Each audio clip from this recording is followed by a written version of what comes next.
hoping for a good turnout. So this is great. We're excited you're here. On behalf of the Denton Firefighters Association and our families, we appreciate you being here. And big thanks to Dan's for letting us host. This has always been a good venue. We're excited. We're excited tonight. We're excited you guys are here. Hopefully it'll be worth your time. In case I haven't met you guys, my name is Clay Roselle, and I'm the association president for the Denton Firefighters Association. Thank you. And before we get started, I just wanted to share something. On the way down here, I was thinking about something. 2 words, 4 minutes. 4 minutes. That's what I was thinking about. Did you guys know in the city of Denton, if you have a medical emergency, a structure fire, car crash, in about 4 minutes, no matter what the emergency is, you will have 4 to 6 to 12 competent, professional, able firefighters showing up to take a chaotic situation, to bring order, and to get you guys help. And a lot of people don't think about that. 4 minutes, it's not a lot of time, but as soon as you pull up that phone and dial 911, it might feel like an eternity. That 4 minutes doesn't happen by accident. It requires staffing, resources, equipment, decision-making. There's a whole line of things that have to happen. But the biggest thing is the sacrifice of these members, the Denton firefighters, they make in order to get to you in time and to be effective. So the sacrifice is being away for holidays, being away for kids' birthdays, losing sleep. Did you know that shift work now is considered a human carcinogen, the night shift schedule? Did you guys realize that the state of Texas now requires us to get cancer screened every year because of the stuff that we're exposed to? Did you guys realize that the state of Texas has a list of cancers that's just presumed? If you're a firefighter and you get one of these cancers, it's just presumed you got it on duty because of all the filth and nastiness that we see that these men and women voluntarily go into. It's impressive. That sort of commitment requires backing from our leadership. The association has a great relationship with our fire chief and staff. We feel real supported, and that's why we're here tonight. This is a pretty exciting, I'm sure you guys know, election cycle, and the Denton firefighters understand that the decisions that city council makes correlates to seconds saved in the field, ultimately letting us provide a better service to you guys. So that's why we're here. We want to hear what these guys have to say, guys and girls, excuse me. Get questions from the community and really kind of hold people accountable. As far as the Denton PAC goes, we're always looking for, supporting, and holding accountable people who claim to support the fire service. This is going to be recorded. Lil D's doing a special on this. We're going to record it so we can have it time-stamped, so we're excited about that. So, without further ado, I got to look at my notes. I want to explain kind of the flow of the evening before I introduce Heather. We do have some pre-prepared questions from the fire service for you guys. We also want to get questions from the audience.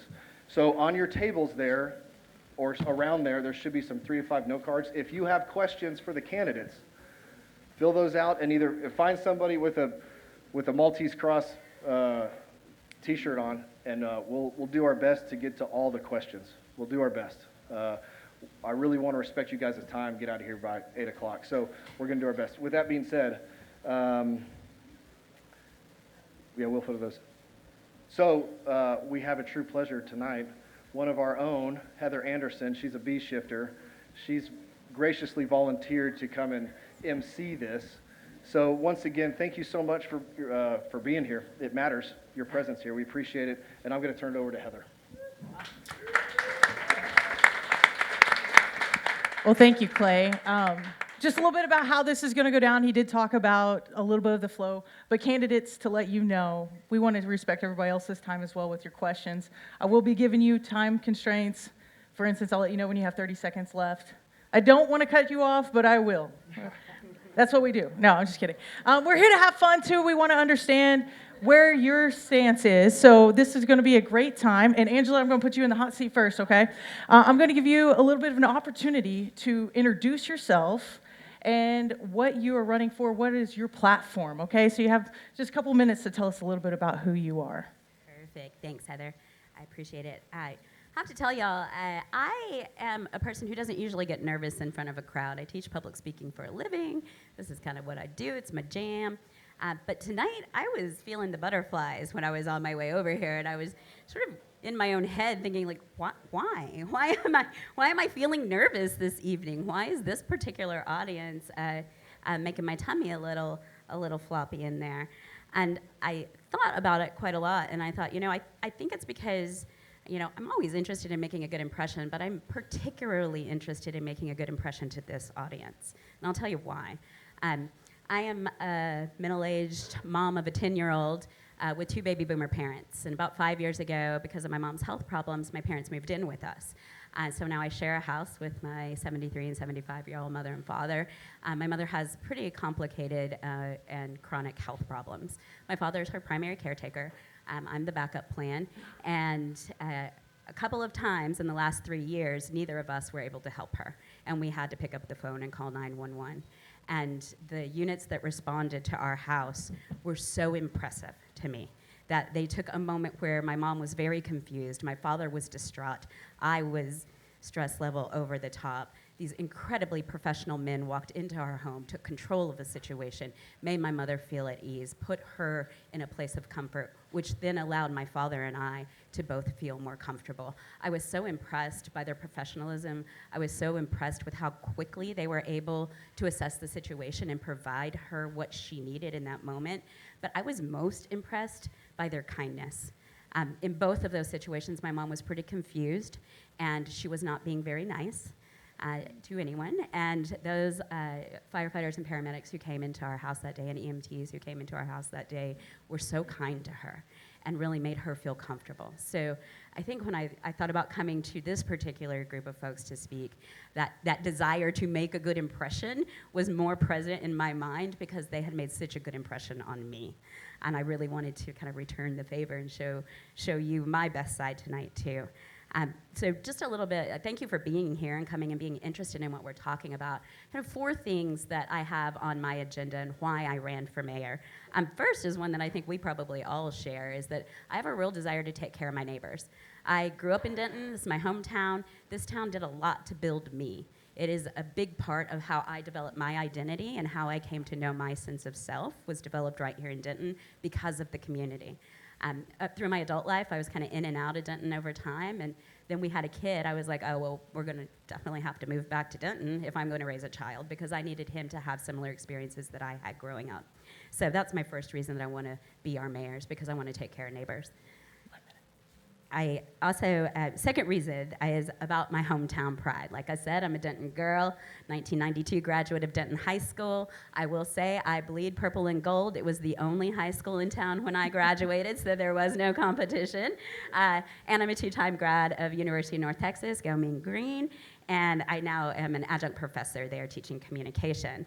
I have a lot of pride in what this town is. It built me. I want to help build it. I think Denton is a fantastic place to live. And I want to make sure Denton continues to be a fantastic place to live. So that's the second reason I'm in the race. Third, I think we need a new way of doing business over at City Hall. We've had kind of enough of the old system for a long time now with backroom deals and vote trading and putting pressure on staff and all of these things that are a pretty old school way of doing things. It's time for us to come into the 21st century and really think about transparency and putting sunshine on all of our actions. And then finally, we need to be intentional about the growth that is coming. Thanks so much for being here tonight, y'all. All right, let's give it up for Angela. Thank you so much, Ms. Brewer. Now, Shannon Childs, your opportunity to share a little bit about you. Thank you, and I want to thank the Denton Firefighters Association and Dan Silverleaf for hosting us tonight. My name is Shannon Childs, and I'm running for mayor because I believe that Denton deserves leadership that responds with urgency, compassion, and diligence. I'm running to advocate for our homeless and immigrant communities with a priority on public safety, also while trying to re-emphasize the bonds between our civic duties and our council. While I came back and forth to Denton growing up as a kid, I had my first coming of age growing up on a donkey farm in Pilot Point. It was there in taking agriculture classes that I developed a deep sense of appreciation for green spaces, the environment, and wildlife, I think these are all things the firefighters may also understand as well. I officially moved back to Denton to attend UNT, where I majored in English and something called integrative studies, a degree that allowed me to take coursework in political science, communications, and music, and I rounded it all out with a minor in counseling. After graduating from UNT, I employed my research skills when I worked for Child Protective Services. I learned to understand laws and policies and did my best to protect children and families.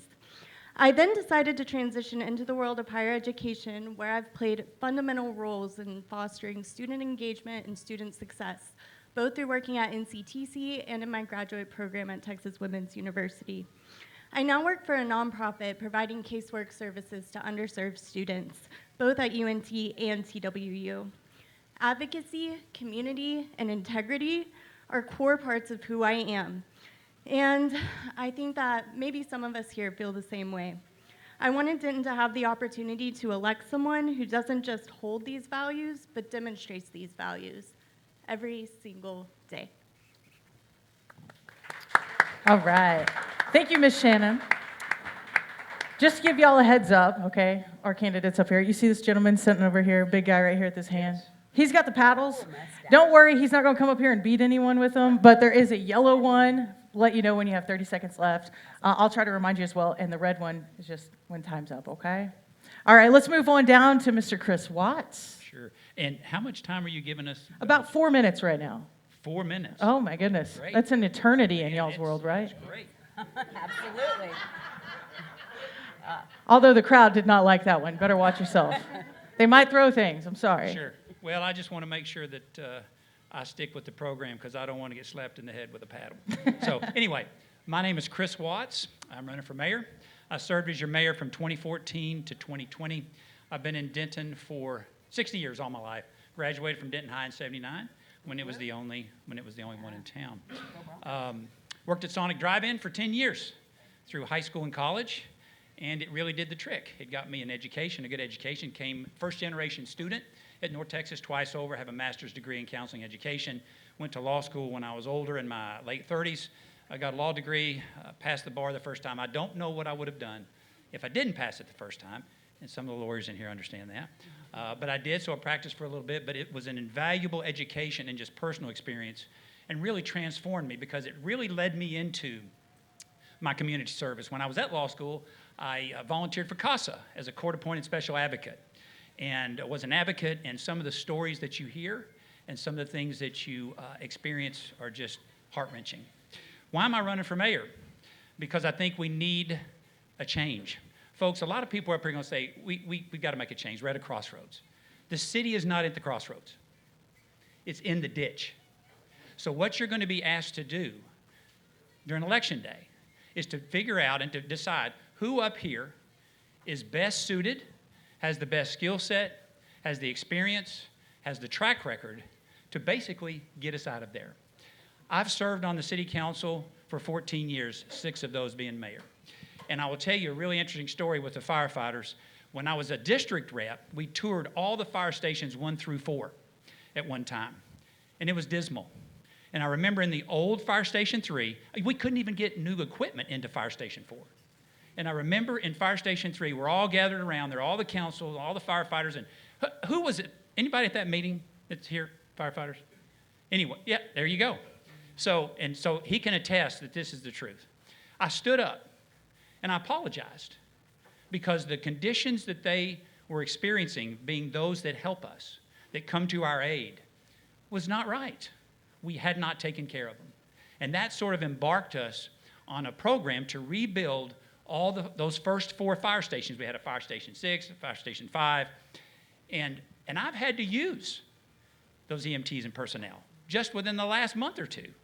So they do. They get there in 4 minutes. It does seem like a long time sometimes, but it's not that long. Their professionalism, their kindness, and a really quick story about that. We're driving down Bonnie Bray Street in the ice, and we hit a big dip. And I said to the guy in the back, I said, I know exactly where we are. We're at I-35 in Bonnie Bray because there's about a 40% grade right there. So really, what I'm going to talk to you about tonight is my record, because I think it's time You need to know what we've done to show that we have the leadership skills to do that. I'm going to talk to you about what I'm going to do as your mayor.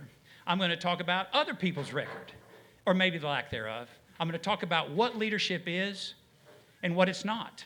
Because this, where we are right now, with what happened last year in the budget, where no one in the city of Denton got any raises. Not the fire department, not the police department, not anyone. So those are my goals tonight, and I simply ask for your support. ChrisWattsDenton.com is my website where you can go see my record, and I'm going to have 2 town hall meetings.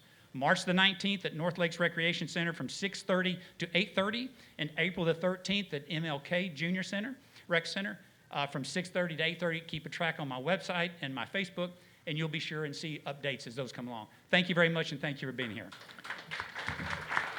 You didn't get hit with the red paddle, so that was great, right?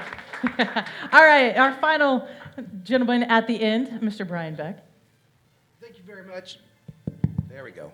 Thank you very much. As she said, I'm Dr. Brian Beck, and one of the things that I'm really focused on in the community is making sure that you know that I, as a community, as a person that's been in the community for about 20 years, I'm really focused on making sure that Denton is affordable, that it's resilient, both in terms of community spirit and in terms of financing, and that something that several of us up here have alluded to, that we're connected with each other, because that connection is what allows us to be resilient and helps us weather these times when it's affordable.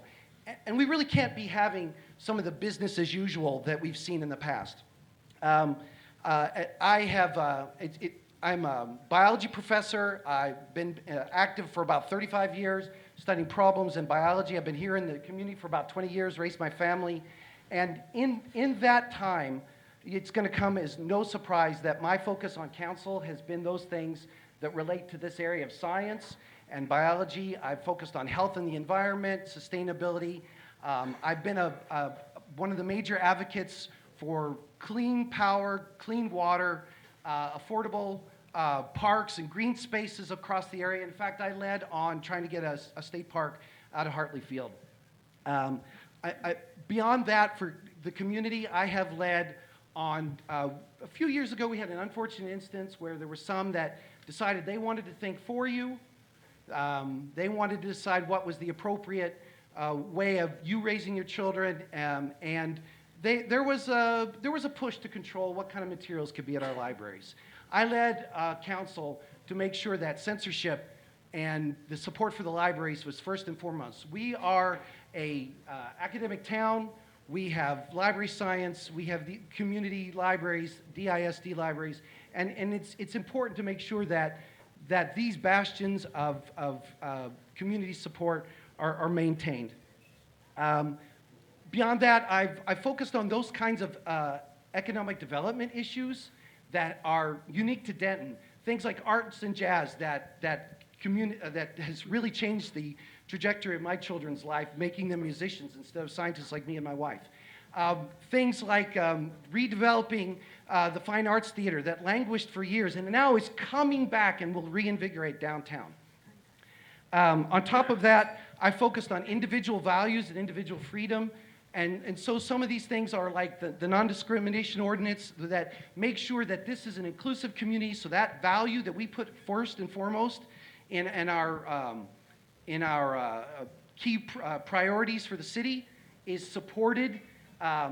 Things like fair chance hiring, so that folks that are vulnerable in terms of economic diversity have a chance to start careers here, raise a family here, and enjoy the community here. And finally, I really focused on being a candidate for sort of all the voices in Denton, in the sense that I don't take the developer money or the money from fossil fuels or anyone that will come before council with an issue. I think that's not the way to do it. You open your voices to all voices and make sure that you communicate with everyone in the community. My 4 issues that I'll be focusing on, if you deem to elect me mayor, are affordability, infrastructure, creativity, and innovation. Affordability in things like fair use rates, so that people that use more utilities pay their fair share. things like innovation, so that when you have street repairs, utility repairs, and I'll stop there, but I'll say go to Brian Beck for Denton.com or beckfordenton.com, and I appreciate your vote.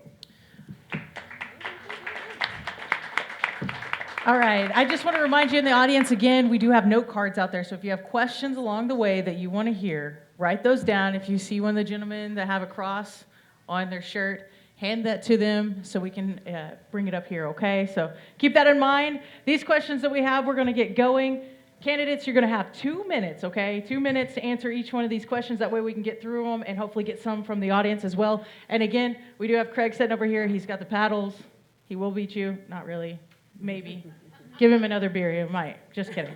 All right, so we're going to start out with question 1. Shannon, I'm going to put you in the hot seat. You're going to start us out with this one, okay? So the first question tonight is, candidates often say public safety is a top priority. In a constrained budget, what would you be willing to delay, reduce, or vote against in order to fund firefighter staffing, pay, or equipment?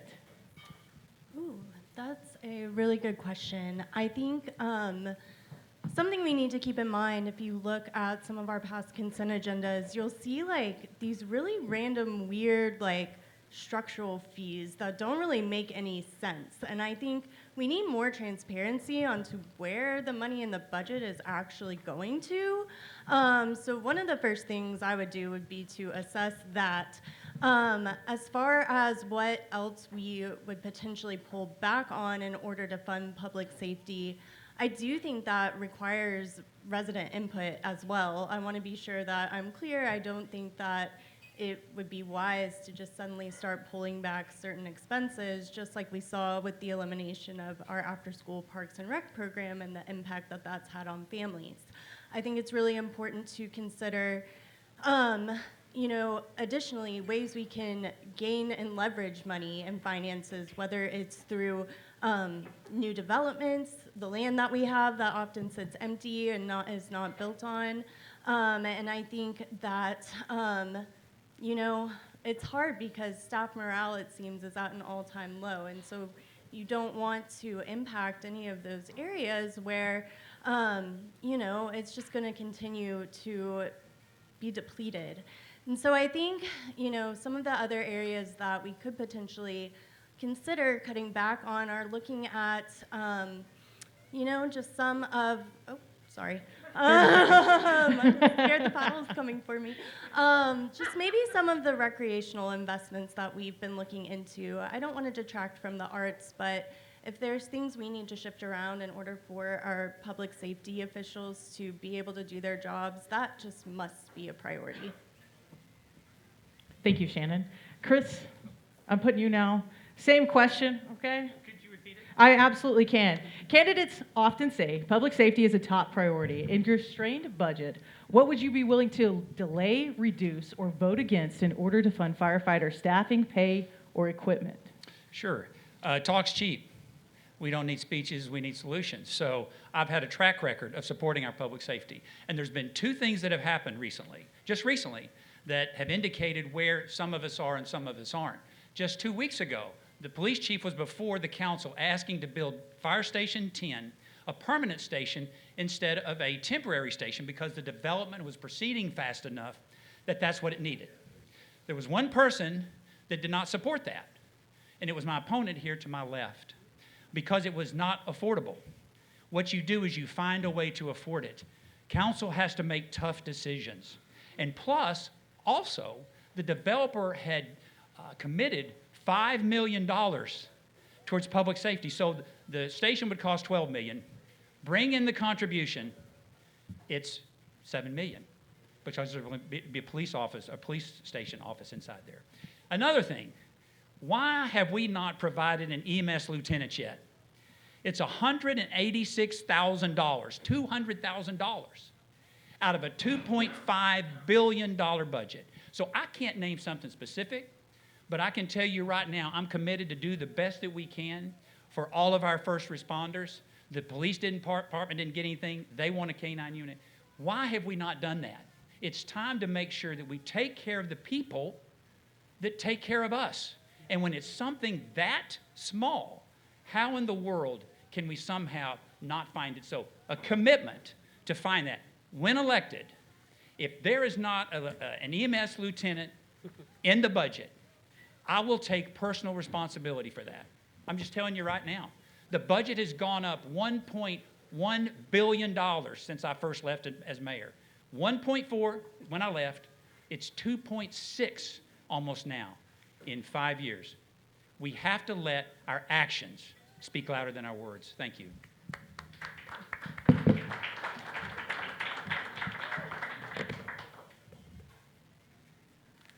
I couldn't be happier that we're sharing this view about what's important and that this topic of EMS lieutenants actually came up because for the first time just last year, we actually got an EMS lieutenant. So it's not that we need one, we need more than the one we got now. We had to transfer this question of where the fund's gonna come from. The firefighters made hard choices. We only have a few ladder companies that have four-man to a ladder. We finally, after decades and decades and decades of trying to get NFPA regulation four-man to a ladder, we finally had begun to make some progress on this. And EMS, and they rightfully, they did what we're talking about in this question, traded that kind of budget to get an EMS lieutenant, and that makes so much sense because those EMS lieutenants are the ones that are coordinating these emergency responses for everyone. So not only do we not need the one more, we do need the one more, but we need two more after that. And that's a very simple request from the firefighters that I think it's just a no-brainer because this kind of response saves money. It saves people's lives. It saves time. It makes it easier for them to do their job so that the overtime that's contributing to their burnout and it's contributing to the costs, now they're able to do better coordination. They're able to better respond. That the 4 minutes that we're doing for the opening remarks is better spent on their response to victims. And so the other thing that we can do is what Shannon alluded to. We can be smarter about the way we implement. So in the same way that we did strategies and trading one thing for another, Chief Hedges came up with a great idea to do these rapid response squads so that we can triage at a lower cost things that cost less so that the firefighters' time is spent more on a crisis intervention and not necessarily the lower cost items in the community. Thank you, sir. All right. And now we have Angela. Do you need me to repeat the question? I don't. I think I've got Got the it. question. Thank you Awesome. so much.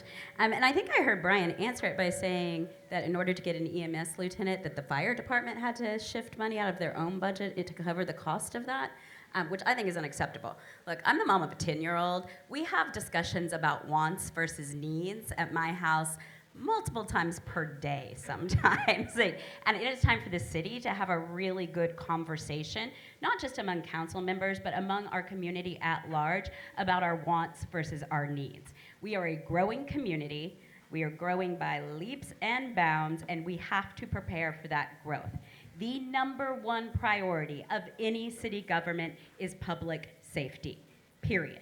That is the first and most critical action our city has to take. That is a thing that our neighbors cannot do for themselves. It is something that we have to do together in community. So our public safety needs in our fire department and our police department have to always be our first priority because they are our first need. We also need infrastructure, and we need focus on health and doing the things within our infrastructure and things like managing our sewers and water runoff that provide for better health for our community, all of those things. These are the needs that we have to meet. After that, everything that we do is a want. And I say this from one of the saddest places in my heart because I am the biggest library nerd and playground nerd you've ever met, right? I love the public, social public systems that we have in place. One of the reasons we came back to Denton to raise our child is because we have outstanding parks and outstanding libraries and outstanding pools and outstanding parks and recreation programs, right? I love putting my kid in Little Sparks soccer so he learned how to kick a goal in a soccer ball, right? I love all of that. But all of those are wants, they're not needs. So when we get into looking at a city budget, that's what we have to do. We have to see what our emergency response teams need first, how we need to meet infrastructure, and then we can see what's left in the budget for our needs, our wants. Thank you. All right. Question one was fun. Y'all ready for question 2? I mean, I think she is right there. We are going to start with Chris. Okay, Mr. Watts. Now, this one is a little bit longer, so I'm going to need everybody's attention with it, okay? Firefighters participate in a separate pension system. Unlike employees of TMRS, firefighter retirees do not receive a cost of living adjustment, which means inflation steadily reduces the value of their benefits over time. Now, knowing that, addressing this would require city participation funding, as well as your support toward what kind of solution to help provide retirees protection against inflation, and what factors would determine your vote. Now, if I need to repeat that, I can. Don't worry. Not the middle. Okay. The beginning and I'll get it back for you. Chris, whenever you're ready. Well, I've been involved in meet and confer before in the past, and also was involved when the firefighters' pension was sort of in trouble. It got behind. It got behind compared to TMRS. And the city, we stepped up to the plate and made sure that we took care of those who take care of us. And I see that strategy no different than with the COLA, because TMRS, which is the state retirement system for people who are non-civil service employees, they get COLAs, and the fire department doesn't. We have to include that in the meet and confer that I believe is coming up. Is it this year or it's next year? Next year. But we don't have to wait till then. But it takes a lot of number crunching. You have to make sure that you have the financial wherewithal to make those decisions. And it takes some difficult conversations. But we've got to be able to make sure that we take care of our firefighters, especially in retirement. We've all seen exactly what's happened with inflation over the last 5 years. It's imperative. So don't know about the specifics, except we have to begin to talk about it now. We do not want to talk about it when it's right upon us. We have to plan for it. We have to make sure that we strategize for it. We have to involve the pension board to understand where they are. And that's how we get it done, because you deserve that. And what I hear from the firefighters is, we want a conversation. We want a conversation because we deserve a conversation, and we can give you that conversation, and we can give you some results. Now, I want to say something. When my opponent answered the last question, he didn't address, Mr. Beck here, Brian, he didn't address his opposition to a new fire station. That the chief said, we're ready for it, we can afford it, we'll find ways to do it, we have to make sure that we do the right thing. And it was almost like it was either a lieutenant or the fire station. Those are not mutually exclusive because they come from different funding sources. One is capital projects, the other is the general fund.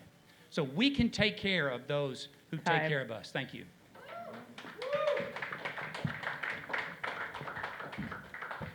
Dr. Beck. I think this one's going to be pretty easy.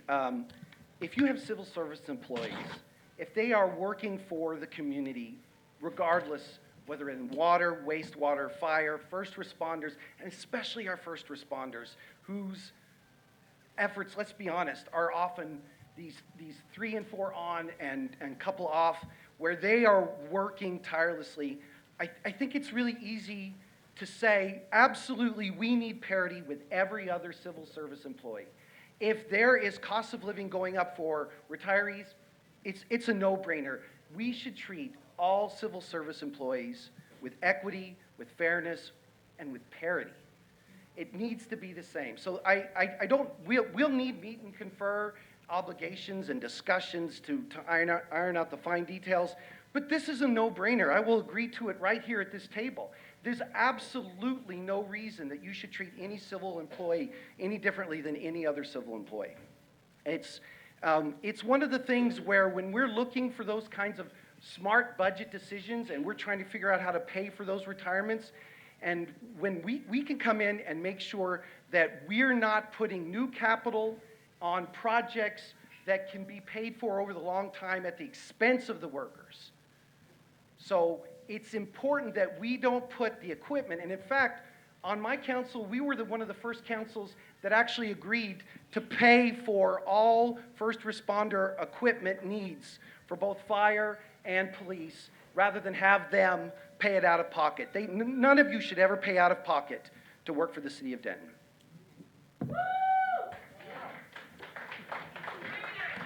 All right. Angela. Thank you. So I agree with Brian. There is no reason why any one group of civil servants in our community should be involved in a pension that's funded differently than any other group of civil servants, right? So there should be a COLA in our pension, and we need to work our budget so that that happens. I personally am a part of the teacher retirement system, and we get a COLA in teacher retirement in the state of Texas, and that's what we should be doing for our firefighters too. But I think it's interesting that in the premise of the question, one of the big points that you were making, Heather, is about inflation.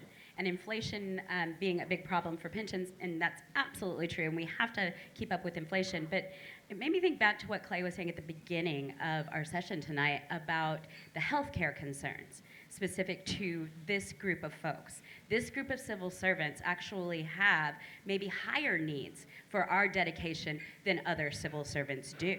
That we need to really think about the risk that firefighters take on, not just in the day-to-day doing of the job, but in their retirement with the long-term health impacts that our firefighters experience because of the work they did on our behalf. It makes it even more critical that we step up and fund these pensions in a way that supports all of our firefighters through their retirement in a way that doesn't have them having to make choices between paying for medications that they need and being able to pay their mortgage or pay for their groceries. That we really have to pay attention to the fact that this is a group of folks who are going to not only be impacted by inflation for their increasing cost through their older years, their golden years, but they're also going to be likely impacted by higher healthcare costs than the average civil servant would be. So we really have to step up, particularly for our firefighters. I think firefighters are outliers, actually, among civil servants in this situation because of those increased healthcare costs. Thank you, Angela. Shannon. Okay. I just want to start off by saying, that is bananas that the retirement doesn't keep up with inflation. My parents were police officers here in the city of Denton. I mentioned earlier I was a caseworker, and as a caseworker, you get state retirement. And this is a lot like the last question. We need to look at the budget and figure out how we can make this happen for you, because this is just unjust. I also want to tell a bit of an anecdote to just try and reinforce how much of a priority this is for me. When I was at UNT, I had a side job where I babysat triplets. I was with them for so long that by the time I was working at NCTC, they turned 18 and they decided to go to community college first. One of them, her whole time growing up, since she was 8 years old, so we're 10 years later, she thought that she wanted to be a firefighter. Well, at NCTC, in order to become a firefighter, you have to attend an information session, and you have to watch a video that sets your expectations in place. It was maybe 2 days after she saw this video, she was in my office asking to change her major to something else because she knew she was not cut out for it. You all do so much for us. You put your lives on the line. You help save people. You are the ones that people trust when they're hesitant with law enforcement, and we need to start giving that respect back to you. Thank you. Thank you, Shannon.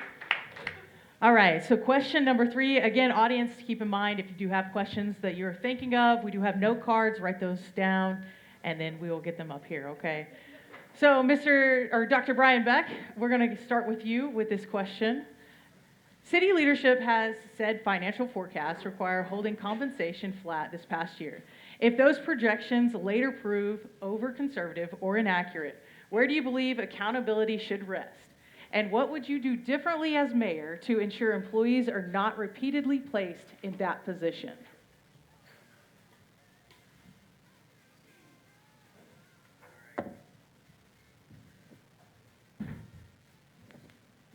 I appreciate the question a lot because one of the things that I think happened in this budget cycle is honestly different points in time. We got out in front of our skis a little bit and started making forecasts based on early returns, based on things like ARP grants being taken away, based on funding from tax revenue, and yet every year some sort of crisis always kicks in, and the staff manages to balance the budget. we are statutorily required to balance the budget. And sometimes you have to make tough choices, but at the same token, one of the things I think we can do to address this question of forecasting is look at the things that on the surface you tried to cut because you think that they make, I can make this cut for financial reasons, but it's got to be in medium and long-term effectiveness in terms of how is it going to impact our community? Because it's not just the budget and lives of the staff and the council, it's the lives of the people of Denton. So if your lives are disrupted, if your community is disrupted, if you can't get the emergency response time because of road conditions, we need to do better coordination and better planning across all of our departments. And so I think one of the things that we can do is look for these issues where you can coordinate things like squads at the shelter to provide a triage coverage. You can look at opportunities to steer us out of the ditch that you've heard about today and that we were driven into over the last 20 years and get back into this idea of coordinated infrastructure where we're talking to each other and we don't have the silos that happened in the past. Right. Thank you, Dr. Beck. Angela. Hey. So first, there should be back pay. That's the first thing I would say.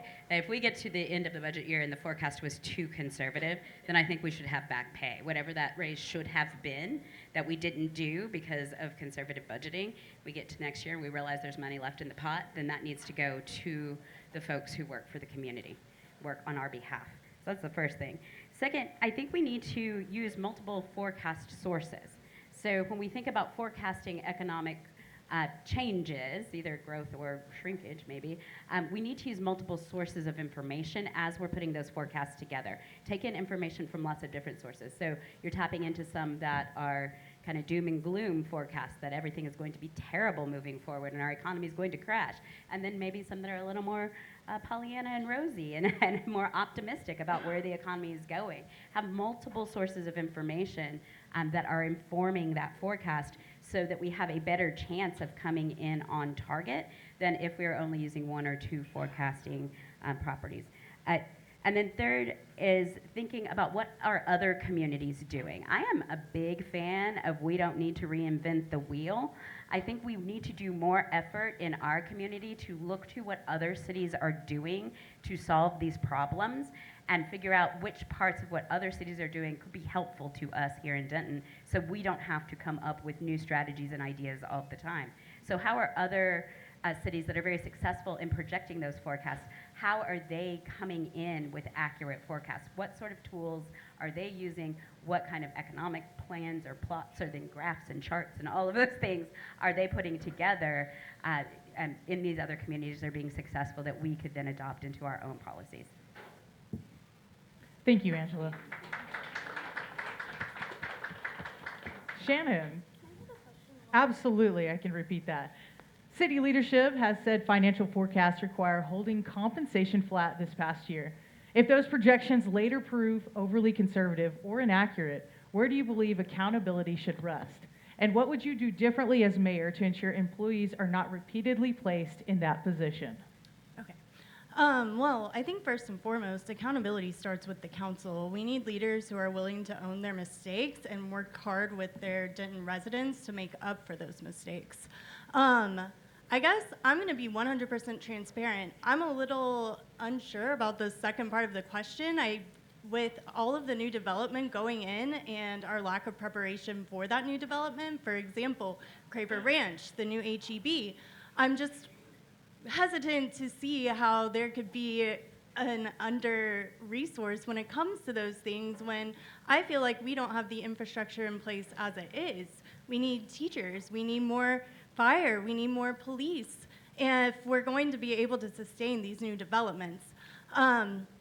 Much like what Angela and some of these other folks have said, I do think it requires reviewing what other cities have done in order to be proactive about these problems before they become a crisis. Thank you. Thank you, Shannon. Chris? Repeat the last half, please. The last half of the question.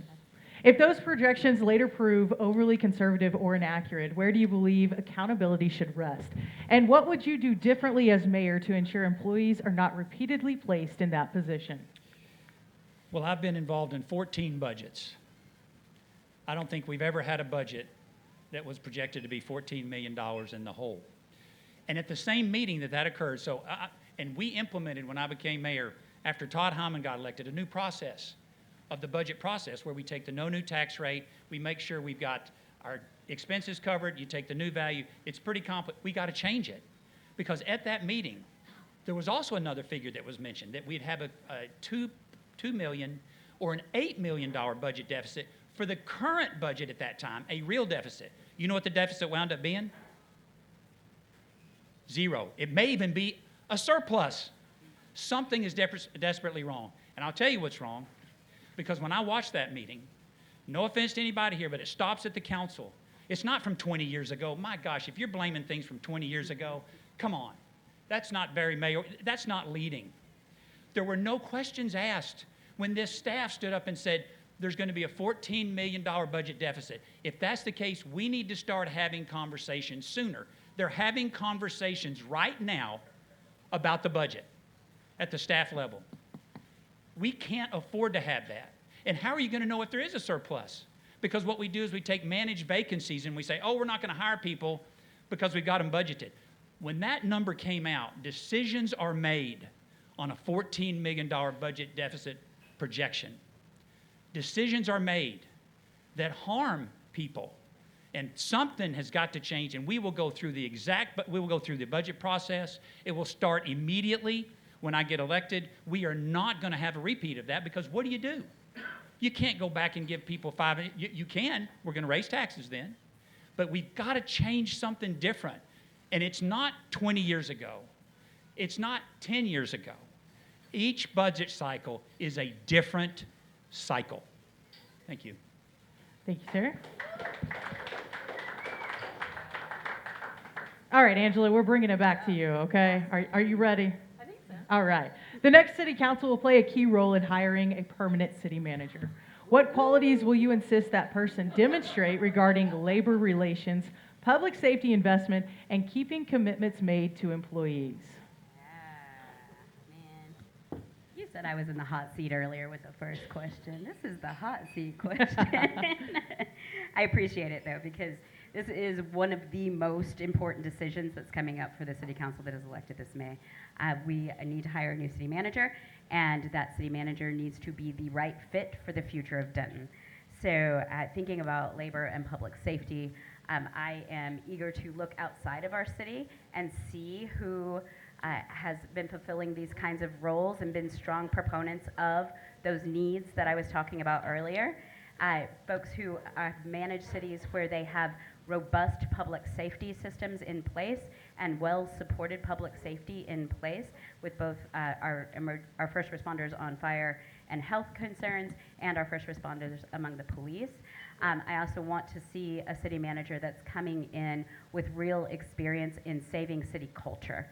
That one of the reasons I want to be mayor of Denton is because of my deep heart for this town and how much I love the community that we have here in Denton. And as we grow, one of the biggest problems community faces when lots and lots of new folks move in very quickly is that community begins to diminish. And all of those cultural values that we share and love in our community start to fade away. So I want to see a city manager candidate come forward who has a lot of experience with making sure that when growth is happening in a city, it is done in a way that preserves the integrity and the personality, the spirit, and in Denton, honestly, sometimes the weirdness of what we do here and who we are. So those are a couple of ideas about what I would be looking for when we think about a new city manager. Thank you, Angela. Shannon. So when I think about our city manager, I think about the vital role that they play in the way our city functions. Something you all may have read in the Denton Record Chronicle or seen on social media lately is that a lot of Denton's boards and committees haven't been able to make quorums to submit impactful changes. I have an idea in order to address that where we bring in leaders of associations, such as the Firefighters Association and all these other groups in Denton. There's so many groups in Denton that are doing advocacy work. I want to see these people have leaders that can have direct and open communication with our city manager, and therefore it's a priority to me that the new city manager is open to working, collaborating, and having fruitful conversations with Denton's residents. Those are some of my top priorities there. But I also think it's really important that we have a city manager who's honest and transparent and who wants to see adequate, productive change in Denton that actually meets the needs of the working class folks in this city, not just our developers, not just those that are bringing in significant wealth or what have you, but the people who have lived here, the artists, the musicians, the filmmakers, the people who bring Denton its culture. I think we need to figure out a better way to collaborate with that, and I do think that starts with having a city manager who is invested in all of those pieces of Denton that make Denton. Sorry, I said Denton a whole bunch this time. Thank you. Thank you, Shannon. Mr. Chris. I apologize, Angela, for my paper hitting the microphone and creating that disturbance. It's an important question. It's one of the most important questions that a city council can make because the city manager sets the culture of the city. The city manager sets the tone. Unfortunately, I was involved in the releasing of a city manager after 2 years when I first got elected as mayor because we knew it was time for a change. And we hired a new city manager, sent out a search firm, and we hired Todd Howman. And during the time that Todd was here and the time that I was mayor, we did great things because the city manager and the council have to have a good working relationship. They have to treat each other with respect. They have to treat each other with professionalism. They cannot undermine each other because the council is, in essence, the boss of the city manager. So it's critically important. Some of the characteristics, you want somebody with experience. You want somebody who has an understanding of we are a full-service city. We have our utilities, our electric company, our water. We have public safety. We are a full-service city, which is unlike most cities in the Metroplex or even within the state. So it's critically important you have someone who understands that, who has a track record of making sure that we take care of our financial responsibilities. When I was mayor, after Todd Howman came on board and we worked together, we lowered the tax rate from 68 cents to 59 cents. It wasn't kicking the can down the road. It wasn't trying to delay. We were basically rooting out programs that were unaffordable. In fact, just to give you one, they were wanting to dig up the landfill to recycle the trash. And the amount that it was costing us was incredible. So you have to make sure that you understand what the roles are for the city council, the mayor, and the city manager. The council sets policy. The manager handles day to day. When you try to get involved in the day-to-day as a council member, you're messing it all up because you're undermining their authority. Thank you very much. Thank you, Chris. Dr. Beck. Thank you very much. I was involved in the last search for the current city manager, Sarah Hensley, and one of the things that becomes really evident is this mix that you've heard some of us talk about on stage about experience and culture and understanding that involvement in the ways that the city manager does implement all the policies of council, but that city manager, it's critical that they have a vision for how to do that, how to integrate with their staff, how to integrate with their department heads, how to give them the freedom and the flexibility to take the policies that the city council has said, this is what the citizens are telling us are our priorities, and take that vision and translate it down to the vision to give the department heads the freedom to be bold, to take those steps, to give them the cover so that they can go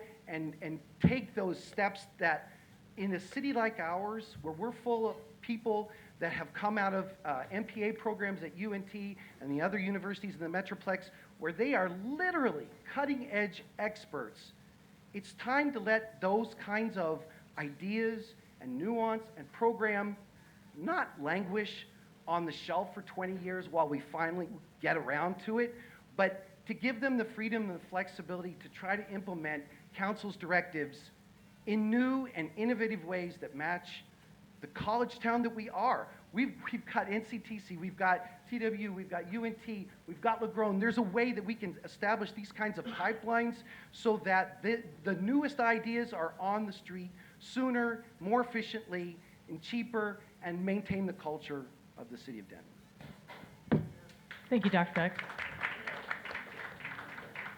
Before we start getting into the questions from the audience, I've got one final question that we're going to get into. And Shannon, we're going to start with you with this one, okay? Voters deserve clarity about trade-offs. If the city needed to increase revenue, whether that's through tax adjustments or fees, what are the top 3 areas you would prioritize in investing those new dollars into? And conversely, if the city chooses not to increase revenue but reduce expenditures, what are the 3 areas that you would be willing to consider cutting, consolidating, or delaying? So it's a 2-part question. Two-part question. Okay, luckily the first part is a little bit easier. So I think that, and something I heard spoken last year at the Firefighters Association Forum is our issue with our homeless shelter in the city. I think we need to be looking closely at that. Firefighters are going out there day after day after day. Medical services are going out there day after day after day, and that's costing you time and it's costing the city money. We need to be figuring out what we need to put into our shelter to reduce those costs overall and to ensure that people of our city and their needs are being met immediately. The other issues that I personally think we need to look into are bringing back our after-school parks program and investing in our children and our libraries and the things that are going to want to make families and kids who grow up want to stay here in Denton. The more and more we cut back on those things and lose those things, the less love that there is for a city and the less people want to be here. And then I think for me, the third thing would obviously be, you know, I don't know if this was just implied in the question, but public safety obviously is, I think, instrumental to both of these top 2 things. I almost feel like public safety is its own level of an entity that needs to be financed properly in order to ensure all of us are protected and safe. Again, I guess so the second part of the question is the cutting back, and it looks like I've got a yellow sign, so I'm going to try and do my best. But again, it really goes back to looking at the budget, looking at the line items and the things that, you know, if there's certain development projects that we could readjust or rearrange in order to put that money towards public safety or parks or our homeless shelter, then that's what we really need to be doing right now, and I think that needs to be a priority. Thank you. Thank you, Shannon. Chris? What was the first part? I thought The first part was talking about if the city needs to increase revenue, whether it's tax adjustments or fees, what are the top 3 areas that you would prioritize investing those new dollars into? Well, if the city's going to be raising fees and increasing taxes, most likely they will already have the items that they're going to shoot for. So I'm going to take the question from, if we have unexpected revenue, what are you going to do with it? The first thing I would do is we say we need to look at our debt. When do we start learning how to pay down our debt? We could look at community events, because community, I found it interesting that Arts and Jazz Fest was mentioned, but the committee that funds Arts and Jazz Fest voted to reduce funding for a lot of community events. Arts and Jazz Fest by $40,000. I think one of my opponents is on that committee. And then the council overall decided to charge 100% of cost recovery, which also reduced Arts and Jazz Fest in particular. They had a delta change of cash of $100,000. So I think we need to look at sustainability in the sense of how can we help people who have houses that are energy efficient. We heard something about fair chance electric rates where you charge more if people use more. Folks, I got to tell you, that's regressive, because the people who use more electricity are the ones that have houses that are really energy efficient. And most of those people are ones that cannot afford it. So I would make sure we continue to fund as we do now, but increase the funding to help those people. You know how inexpensive insulation is? Do you know how inexpensive, relatively speaking, double pane windows are? I mean, it's unbelievable what you can do. I think we need to make sure that we take care, if we really want to help with energy efficiency, that's exactly what we need to do. I think we need to make sure that if there is a surplus and we've sort of shortchanged our employees, we need to make sure we make that up, because we're all sort of in this together. Now, as far as cutting things, I've learned a long time ago, I need to see the data. I'm willing to make cuts, but a lot of times those cuts aren't necessary if you have the right data. Thank you. Sorry.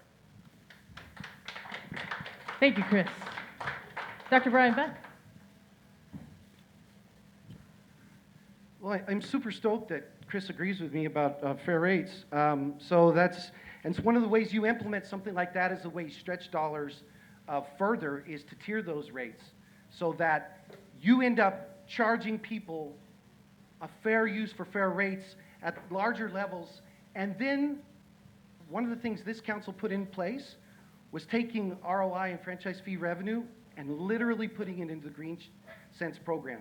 Literally doing what Chris has already asked for to be done is already being done. We're doubled the size of Green Cents, and we focused most of that on impactful things like weatherization. I think if we do come into some surplus, I think one of the things that we need to be mindful of is coordinated repairs for our utilities, our streets, our making sure that we take the time to do this right so that the lives are not disrupted. We don't try to minimize the expenses on our infrastructure and utility repairs because this is literally disrupting lives. And when you talk about cost to people's families, you talk about costs to livelihoods. If you can't get out of your driveway because your utilities are tearing up your driveway, that you at least need to be made aware. So it's a small expense to coordinate those between departments and with the citizens. And I think talking back to first responders, I believe Shannon's exactly right. I think we have to sort of carve this out a little bit. And I want to give credit to the chief and the fire service because they focused on what I said earlier. They want 4 men to a ladder, but they said it's more important to save money and save lives with the EMS lieutenants. So if we have surplus money, it needs to go to things like that and squads. And if there's something that I will bring up, I'm out of time. So. Thank you, Brian. All right, Angela.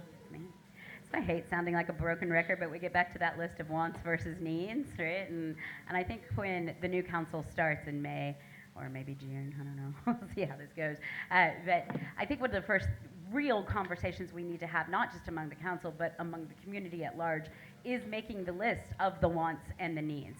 So obviously any extra revenue that we had needs to go into financing the needs that are currently unmet. So anything that's happening in the fire service that's currently unmet needs to be financed. Anything happening with our police department, because public safety and public health are first, right, in our list of the needs of what the city has to accomplish. Second is infrastructure. So any excess revenue that we have should be invested in these infrastructure projects that are killing small businesses, disrupting family life, making it so tough to drive around Denton and just get from one place to another when you're running your errands. We have to do a better job on infrastructure, both with things like Brian was talking about with coordination and better planning, but also things like holding the contractors accountable to the contracts that they've signed with the city, making sure that these projects proceed on time, on the deadline that the contractor agreed to, and that they don't go over budget to make sure that those revenue needs are met. The next thing that I would say maybe is on top of my list of wants is investment in supporting our small business owners in this community. One of the best ways to have extra revenue is to create more revenue, right? And then we have extra. So we can think about ways to support small business owners in our community so that there is more revenue generated through the tax base without having to raise anyone's taxes, but just having more spending going on in our community overall that would then increase the city revenue. So I was talking with some of the business owners on the square who were kind of a block off of the formal square, who said, hey, if the city would just put up some signs on the square that said, hey, these cool businesses are right down here on Oak Street, come check them out, we could take all kinds of really affordable action to support small business. Thank you, Angela. All right, we're going to get into some fun questions now. Oh, boy. This is from the audience. And Chris Watts, we're going to start with you, okay? Affordability is a big political topic. As a member of City Council, what will you do to help make Denton more affordable in areas of property taxes, including appraisal district, utility rates, and local housing, as well as public transportation costs? How long do I have for that? 2 minutes. So talk super fast, if you can.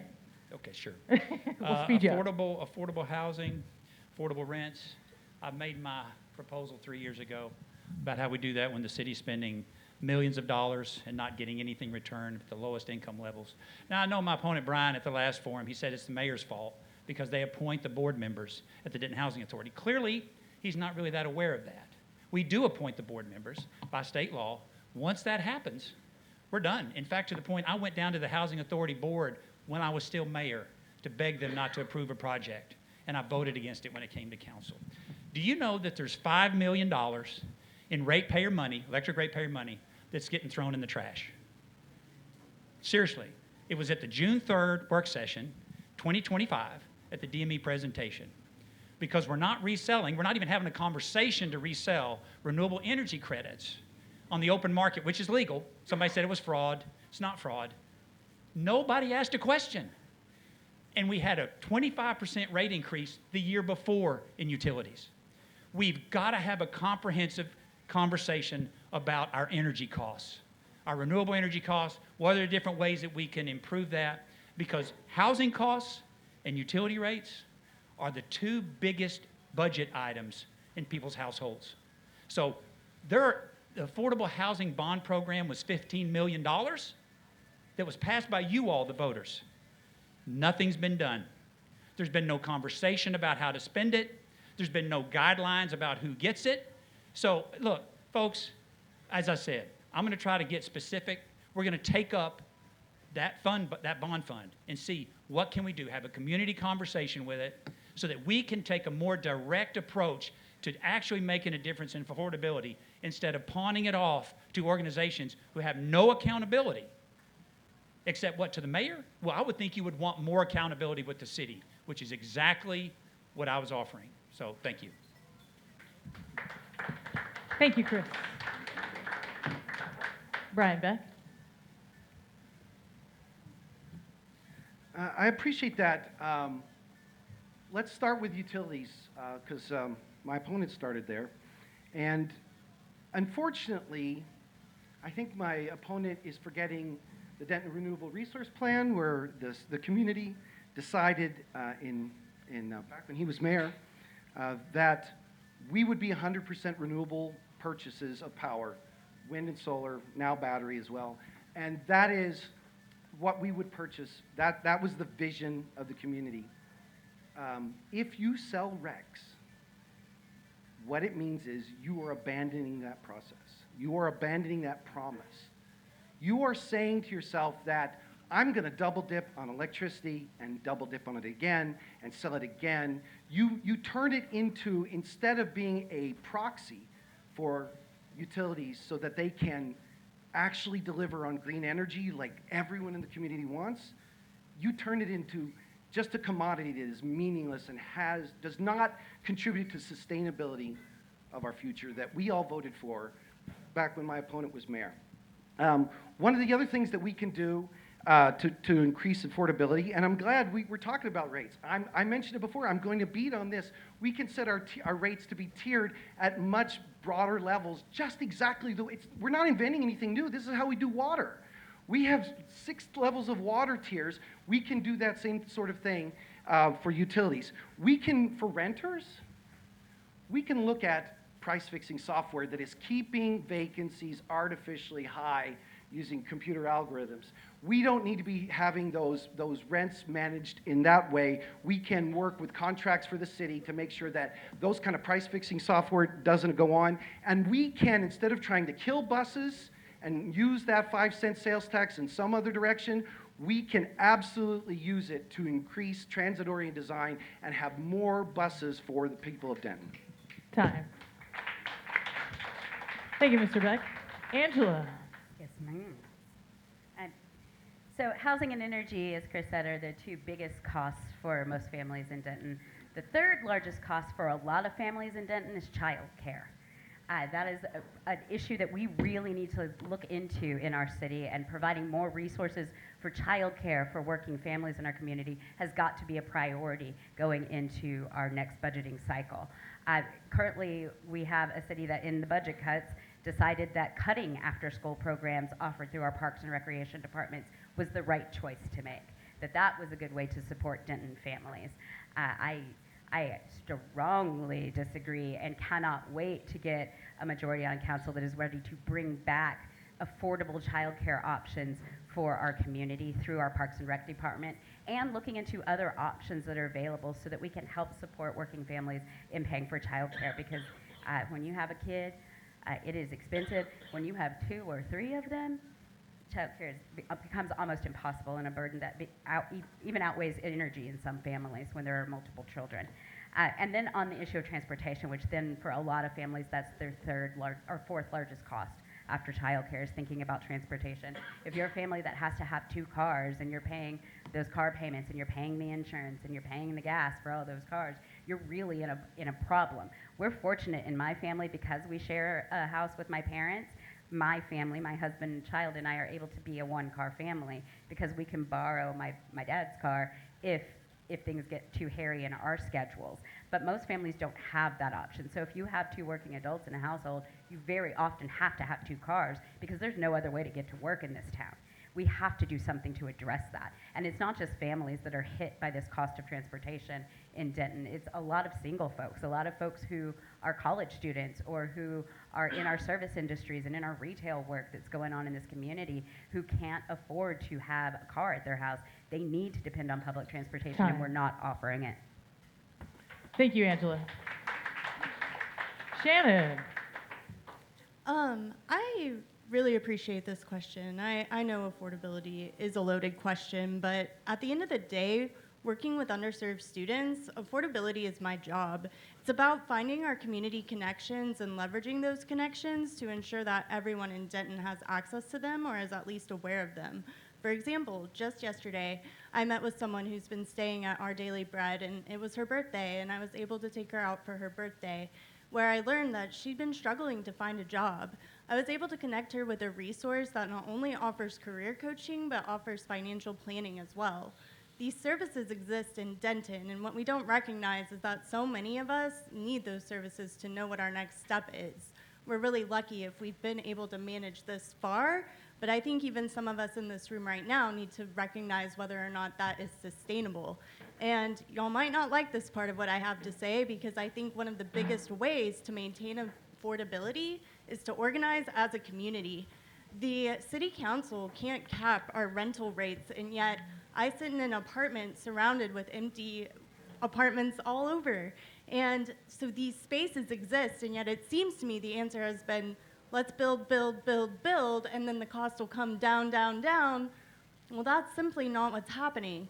Additionally, these places being built are too far from the places people need to be, and that circles back to the issue of transportation. I just simply cannot be convinced that our, single go zone rides, whether you maybe are in a go zone with 1 or 2 people, is as cost effective as riding a bus where, yeah, there's more people, but that also offers the opportunity for community to come together and more accessible stopping points, which is something that's desperately needed right now in order for us to simply get where we need to go, both physically and financially. Thank you. Thank you, Shannon. All right, we have another question from the audience. It's kind of combined with 2 of y'all. So, Dr. Beck, we're going to start with you. How can we offer generous services to our homeless neighbors without becoming a magnet that attracts more homelessness people to Denton? And how do we deter that homelessness so we can attract more tourism, especially in the downtown area?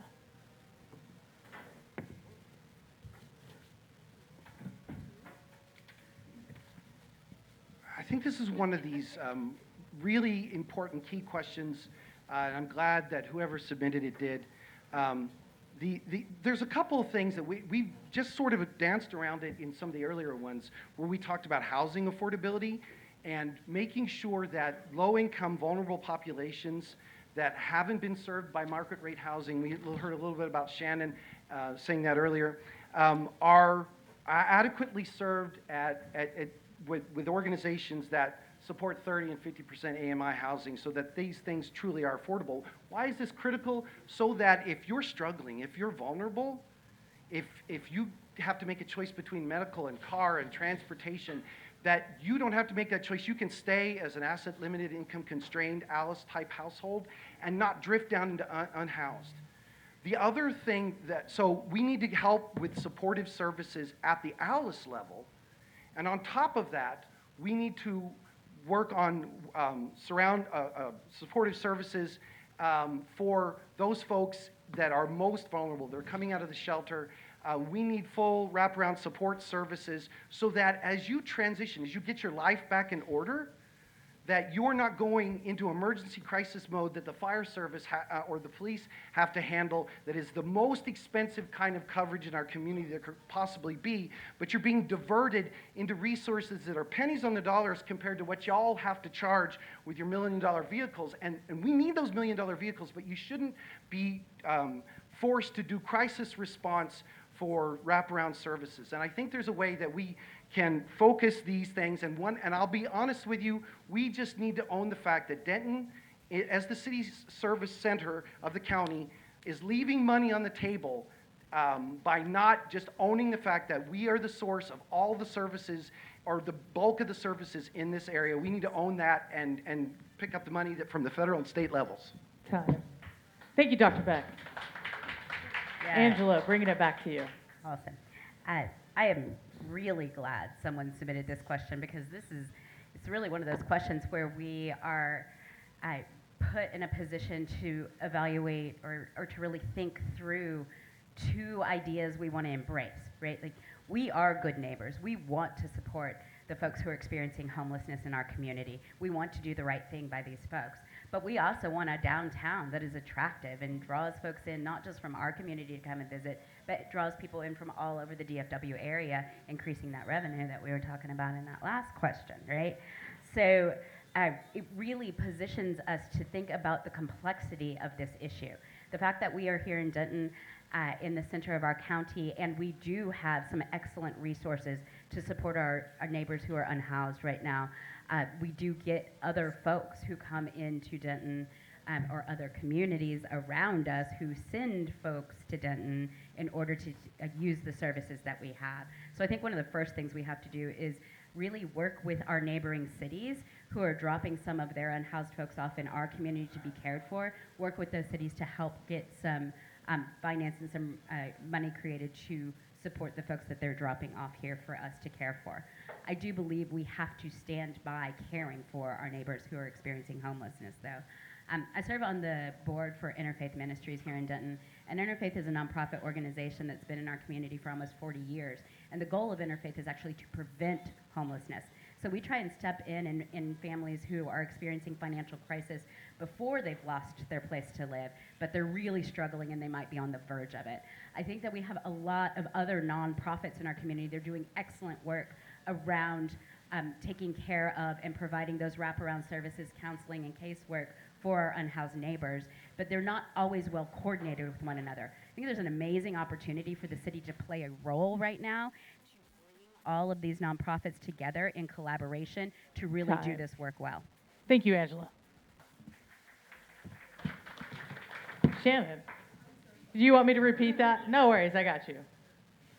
How can we offer generous services to the homeless neighbors without becoming a magnet that attracts homeless people to the Denton area?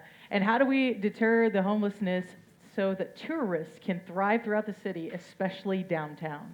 Okay, I really appreciate this question. I want to apologize. I got really caught up in the last part of that question because I feel like it implies that our homeless folks aren't a part of our community when many of the homeless people here in Denton do have jobs and participate in our Denton economy. And I think it's really important to continue to be mindful of that. And that's just another reason why, like I said earlier, we really need to start leveraging community partnerships and making sure that there are specific services offered at not just our shelter, but through other community engagements that are being offered to the homeless people. Every Sunday, Mama's Tea stands outside of the Emily Fowler Library and supplies people with food and hygiene products, and some other Sundays, other groups are out there as well. Additionally, at Our Daily Bread, they are severely lacking in medical services, counseling services, and social work services. To me, I guess I don't really understand why we haven't looked at our university partnerships to create internship opportunities for our college students to be able to provide services to these people who need them, and to also make them accessible at events, such as the one Mama T has, or even, I don't know, maybe just hang around on the square. It's an internship. I hate that internships can be unpaid, but it's a thing that can exist. And I think that being able to meet people where they are and get them the help they need, and to recognize that honestly, most people in our town don't want to be homeless. They just need the resource to figure out how to pull themselves out of it, is starting by meeting them where they are. And I'm sorry, I know I just said that, but I really think there's a solution to this that doesn't even require having to raise our taxes, but just leveraging the partnerships and making people more aware of them. Thank you. Thank you, Shannon. Chris Watts. The point in time count, and if you don't know what that is, that's a count in January United Way takes about trying to find as many people who are unsheltered to get a true accurate count. Point in time count in 2020, January of 2020, was 258. In January of 2025, it was 690. Now that's county-wide, but I can guarantee you 80% of that, those unsheltered, are in Denton. This is why we have to have community conversations. We started this when I first became mayor with a community conversation, bringing together all the nonprofits to see how we can better meet the needs of the unsheltered without having to necessarily raise resources, which means we're more efficient. We had great success in that. It's time for another community conversation. And I'm going to say this, the city did a great job about, a couple of months ago, back in April, I can't remember when, they changed the rules for Our Daily Bread, because they wanted to help more people, truly help them, instead of just having people come there and stay for a year and a half. Unfortunately, my opponent was the lone person who voted against that. And I'm going to read a statement from the executive director of Our Daily Bread. They're doing a great job. This was in response to an article.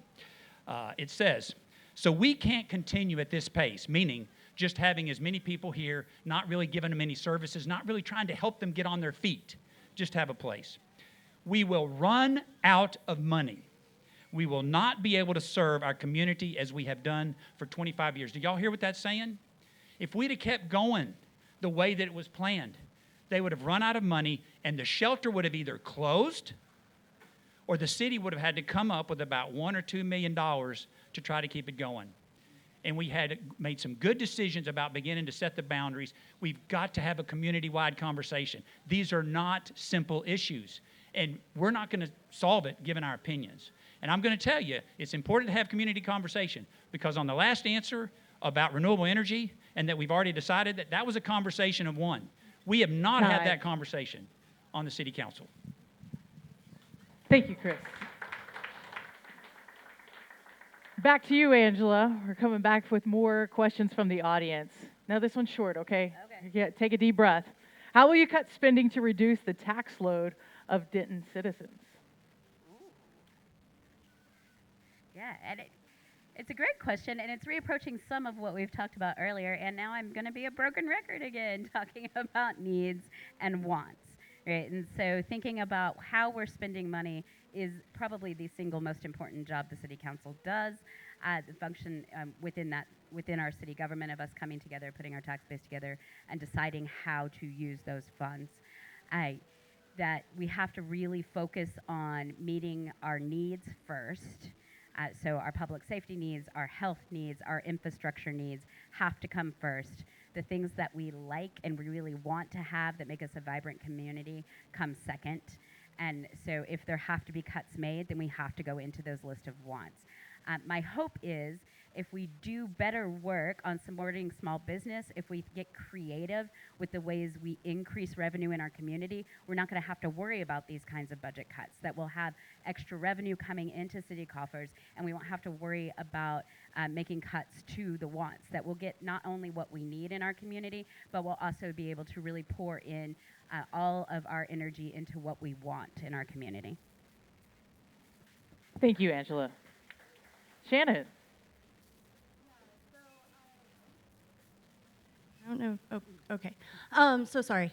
So I think this question comes down to fiscal discipline, and I think a piece of that alludes to what Angela was saying, but it also involves, again, what I was saying earlier, community partnerships. And so I think people may be surprised to know that there are so many, even just non-political groups in Denton who are doing amazing work to help our communities. And these people are aware of resources and knowledge, and they need to be able to have a more accessible way to talk to the city manager, the city council, and to create collaboration that allows us to create these things that people want and need while not raising our taxes. I think that that's really important because we've already, seen increases in our electric bills, and we don't even know what's to come with some of the new development that's happening. And so I think it's really about making sure that it's not just being in community, that's a huge part of it, but it's also looking at experts and expertise and wondering or incorporating these ideas that allow us to make partnerships happen that create change. And so I think for me, that's kind of one of the main ways that I would approach that problem. But I'm also, really interested in looking at this budget and seeing, what projects are in development right now that we can maybe shift money around and make more priorities happen. Thank you. Yes, sir. How will you cut spending to reduce the tax load off Denton citizens? Well, I don't know if that's the right direction I would take, because what we've lacked in this town for about the last 5 or 6 years, we are struggling with economic development. We're at a terrible disadvantage. I just heard something. We are struggling with economic development. The way you do it is you bring businesses in that have higher paying jobs, high business value in assessed values, because assessed values drive it. But when I was mayor, we dropped the tax rate from 68 cents to 59. We did what we need to do. We've got to make sure we grow the economy. Everybody's talking about everything from a sort of cost perspective. It's like affordable housing. We say we got to cut so people can afford their rent. Why don't we find a way to give them better paying jobs that will actually improve their lifestyle? So this is what I'm going to say. As mayor, there's one initiative I'm going to have. We just had a big economic development deal signed out where the old radioisotopes facility was. A terrible situation. Radioactive, needs cleanup. We've got a major global biomedical pharmaceutical company coming in there. We've got all this land across the street. We need to focus on how can we create one of the premier biomedical campuses and developments that will bring these kind of high-paying jobs, these cutting-edge technology, to our city. Because if you don't get economic development, you can try all you can about cutting costs. You know how much a house has to be for it to cover its costs in services in Denton right now? It's about I think it's about $700,000, if not more. We're coming at it from the wrong direction. We also have to we can stay at that direction, but we've got to come from the other direction, where we improve people's lives. We give them the ability to have upward economic mobility. We've got to find a way to continue to address that, and we have to do it. Let's face it, we got to continue to fund our sustainability, our economic development fund. We do not have an economic development corporation. Every city around us has close to $15 to $30 million a year that they have for economic development. Time. Thank you. Thank you. Brian Beck.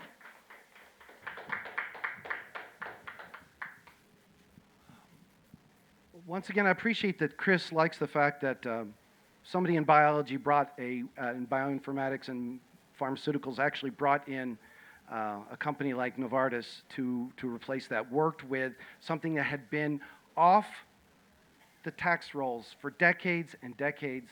As we went back in time, it just sat there, and previous leadership didn't work on it, and it happened during this council that we we had progress on that. We're going to bring lots of biotech jobs that'll work with UT Southwestern. So thanks, Chris. I appreciate that. One of the things that I think I'll give credit to Chris. I think it's one of the absolute factors that we have to work on economic development in this town. And I think one of the things you look at is we can't have necessarily the same types of economic development that occur across the Metroplex. It has to match the way we do things at Denton with our universities and our training platforms. And one of the things you have to look at is what are we coming out of in terms of the folks in the pipeline? Were they able to come out of college and start small businesses here? Because small businesses keep the bulk of their taxes and their revenue in town. And so I think in terms of, you do need a mix of large and small. So Novartis in one end, you have small business pipelines and with things incubated both out of offices of tech transfer out of the universities and things like Stoke. And I want to point out the fact that one of the things that makes Denton unique is the arts and culture. I know we talked about maybe sacrificing it, but it's an economic driving engine. All right, and an example of that is we are going to make $18 to $20 million out of Halloween Town this year. That's what we're on progress to do. So while you may or may not like Halloween Town, you may have arguments about it, that if we're bringing that kind of arts and culture to our town, that's $20 million. Thank you, sir. One final question before we get into those closing arguments. Thank you guys so much for being a part of this tonight. Really enjoying these questions up here. But since we got into the increase in economic development, why not dive more into it? And how will you increase it? How are you going to try to draw more businesses into this area, big and small? Shannon, will you start us off?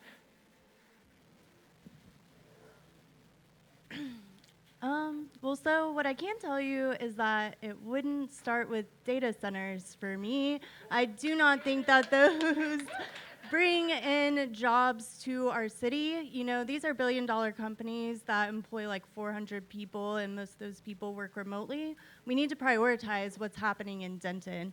And I think that there's a way for us to build community partnerships. Y'all keep hearing me say this. This is what I'm all about. There's a way to build community partnerships with nonprofits and small businesses. I think particularly small mobile businesses, which I'm seeing more and more and more of.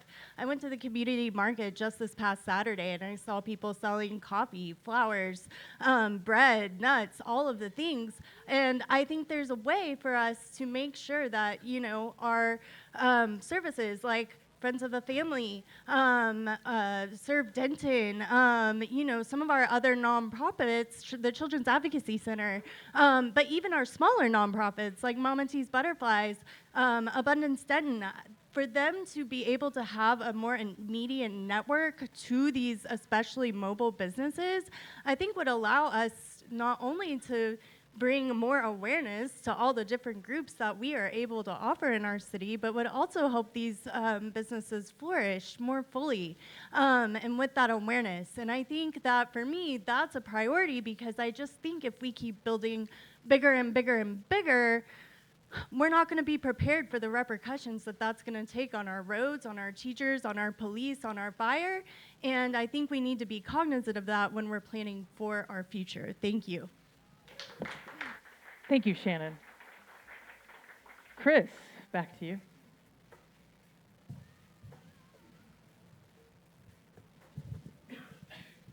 I think we have to make it a priority. It hasn't been a priority. We've struggled with funding it. You know, I was the one that brought forth, we have to create an economic development fund, an enterprise fund, a catalyst fund, whatever you want to call it, because we're just not getting it done. We've got to stay focused on what we're doing. And look, I'm sorry I'm a little distracted, because I'm just going to say this. I've been committed to economic development ever since I've been mayor, and we've got some good deals. I was a catalyst in bringing the 300-room convention center and hotel, which has been a boom for the city. Look, you got to have people that are telling you the truth up here. You got to have people that aren't avoiding the answers, that aren't taking credit for things that they didn't do, because you need a mayor who's going to be straight with you and is going to tell you what it's like, because what I've heard tonight is just a bunch of talk. I mean, Brian Beck did not bring Lasardis into Denton. The Denton Economic Development Group did, Lavardis, Lasardis, whoever it is. And it's been on the tax rolls. It's just been unenforced. Nobody sued them because they haven't paid their taxes. It's not like it was forgotten.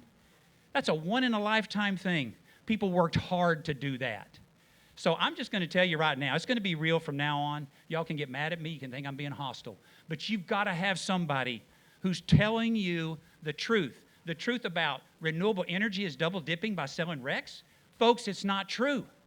There's been no conversation about it. Go look at the Denton, the renewable plan. What does it say every time you see renewable energy? It says low cost renewable energy. I'm not saying do away with it. I'm saying let's have a conversation. Let's look at it. How will you know what's going on if you don't review it? So, look, we can all talk we want. There's been some things he's not addressed at all, especially with the firefighters. So, let's be real. Let's be honest. Thank you. Thank you, Chris. Brian Beck? Chris, I appreciate you so much. I really do. It's Novartis, by the way. So one of the things, I'll point to the fact that Chris has pushed towards for a catalyst fund for economic development. And when that catalyst fund got activated? Based on ROI and franchise fee under the councils that I serve on. So then, and we dedicated that not to just raw economic development, but targeted, PACE-oriented. PACE is environmentally sensitive, gap funding kind of environment, exactly the kind of environmental funding that was used to reinvigorate the Fine Arts Theater downtown, to cover that gap so that they could put in new materials, new ACs, new roofs, and that kind of PACE-like funding. They didn't use PACE in the case of the fine arts, but that kind of PACE-like funding, that kind of catalyst is the kind of thing where we're dovetailing our Denton Renewable Resource Plan with economic development, so that we're not only killing multiple birds with one stone, but we're actually then using the ROI and franchise fees to cover monitoring, to cover commitments that we've made to the community for clean air and clean water and clean power. And I'm sorry, Chris, you are simply wrong. I'm going to look you right in the face. If you say that RECs need to have a conversation about that, the public utilities have absolutely discussed this. If you do not retire a REC one-to-one with an electron, you are not sustainable. All right? So now how can we be sustainable in my last 30 seconds? And one of those things is to use our strengths. Our university pipelines, as I said earlier, we can focus on a special development for these kinds of issues where do you know we have a Center for Battery Technology? How many people know that? See, no one raised their hand. In our renewable resource plan, we could be doubling down on our green and providing jobs, engineering jobs, and working with the new magnetic facility down in the south part of the county. Thank you, Brian. Angela? I love this question. I'm so glad it came up. And I'll be honest, when I got into the race for mayor, it was because of the reasons many of you, when you're driving around town, you think, hey, maybe I'll run for city council because these potholes are driving me crazy, or I wish there was a stoplight at Kings Row and Sherman, right? Those kinds of things that are going on in our community that make you think, I'm gonna be on the city council. But as I've gotten into this and done more research and learned more about what we need to be doing as a city looking forward and how we build Denton, economic development has become my go-to area of research and things that I'm thinking about. One of the ideas I want to talk a little bit about is thinking about smart incentive programs. So we do some economic incentive programs to bring particularly large businesses into Denton. And I think sometimes we give away too much when we think about those incentive programs. I don't want to be rude here, but we're kind of the cute girl at the dance, right? We don't have to try so hard to attract businesses to our community. We're awesome, right? We've got 2 universities, a community college. We have an amazing workforce ready to go to work in these big companies. We have an incredible quality of life for anyone that's coming in with these companies. We're cute. And we don't have to give away the store in order to incentivize companies to come into our community. So on the large business side of things, I think we really need to examine what we're doing there to make sure that we're not giving away too many incentives when it comes to economic development through large organizations. But my real passion is around small business. I'm a small business owner. I have been an adjunct professor in the past. I'm not teaching anymore because I am starting a business doing communication coaching and travel planning for families and helping families plan their plan their trips. And I have found through my work in creating my business over the last year that we are thirsty in the small business community in Denton for more resources, more help, more support. And like Chris said, small businesses are where it's at, that we need to have, I need way more time on this question. Don't worry, I'm going to give you some more time, okay? But it's going to be, everybody's going to have some closing remarks. Time to talk about, something that we haven't got to question yet. So before we dive into that, thank you again so much for being a part of this. Thank you to the Denton Firefighters Association. Thank you to Dan Silverleaf. Make sure and tip the bar staff for helping them out, all right? Give them a tip. They've done a phenomenal job. They did a great job with the sound. Thank you to the candidates taking time out of your schedule to come out here. We really appreciate that. I'm going to give each one of y'all 4 minutes, okay? You get a little bit more time. You can celebrate. Take a deep breath. All right. Angela, you just finished talking. Don't worry. I'm going to move on down. Chris, you're going to start us off with this, okay? You got 4 minutes. Whenever he's not ready. Well, he's ready now. Oh, he's ready. Okay. I think we've seen an example tonight. The great thing is, wait a minute, chriswattsdenton.com. Go check it out. Go check out my record, 2 town hall meetings. We're going to talk about energy because what you heard tonight is a half-truth. When we have a REC, we have 1 REC for 1 megawatt of renewable energy, but that REC stays active for 3 years. And when that megawatt of energy gets produced the next year, we get another REC. He's shaking his head. Go watch the June 3rd, 2025 council meeting.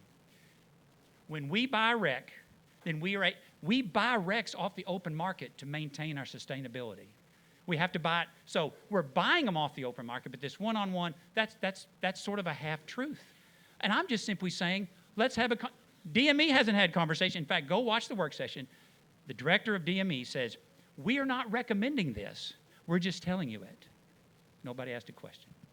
Look, so I'm going to tell you what I am going to do as mayor because that's what's important. So these are the things that I'm going to do if I can find my notes here. Okay, I'm going to have to do it by memory. First thing I'm going to do is I'm going to require to set up a file that the public can access where anytime a council member has a conversation with a developer, with a project before the city, or one that's coming before the city, that they simply put down when the conversation was and what the date was. That's it. It's voluntary right now. And I made that pitch about 2 or 3 years ago, but it was sort of dismissed saying it was a political ploy. But that's important. That's about transparency.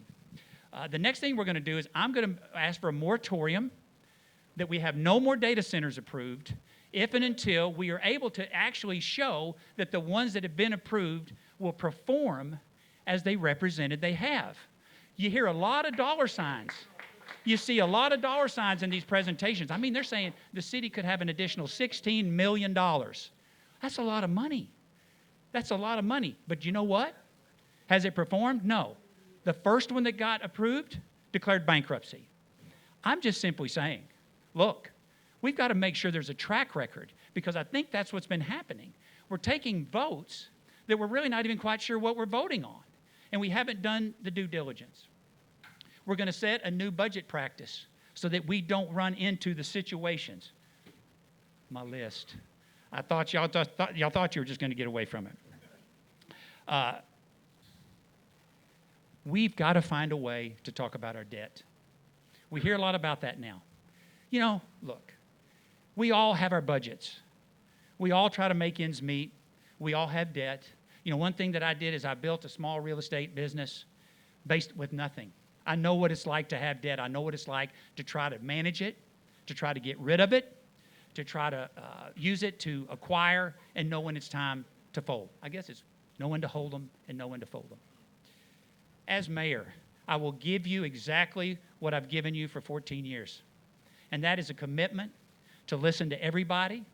It's a commitment to have conversations that are hard. It's a commitment to tell you 100% of the truth. There's no reason why we should not be willing to have a conversation, even if it's about things that we don't necessarily believe in or that we don't agree with, because it's not us. It's not us making those decisions. It's the community making those decisions through us. And as far as hiring a city manager, you also have to know that you cannot mistreat the city manager in front of her staff on your way to a council meeting, because that's what harms the relationship. Thank you. Thank you, Chris. Dr. Brian Beck, your closing statements.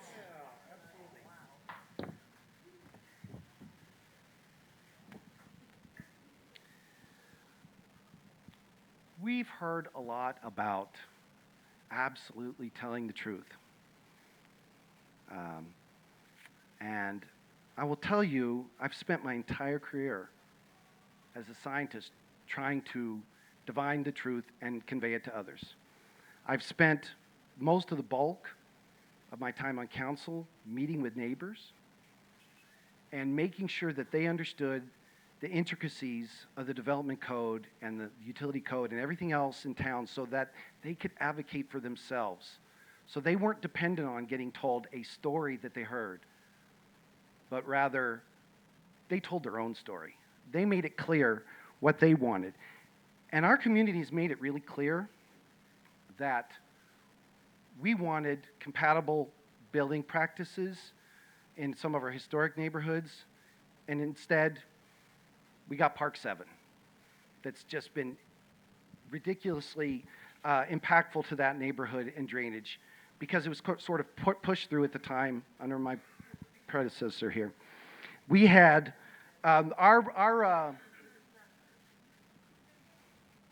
we